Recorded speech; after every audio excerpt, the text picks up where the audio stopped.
අනේ රප්පුලියක් ගහලා කොහොම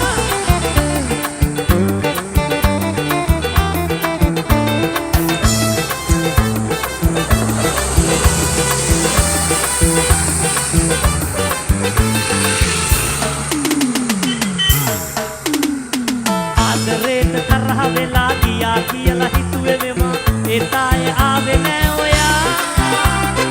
අද එනවද හෙට එනවද ආයේ ඔයා එන්නේ නැත්ද හිතවදද හිතුවටත් වඩා ඉතතුරු මම ඉන්නේ මග බලා ආදරේට තරහ වෙලා ගියා කියලා හිතුවේ මෙම ඒ තායේ ආවේ නෑ ඔයා අද එනවද හෙට එනවද ආයේ ඔයා එන්නේ නැත්ද හිතවදද හිතුවටත් වඩා ඉතතුරු මම ඉන්නේ මග බලා Oh, Asturia!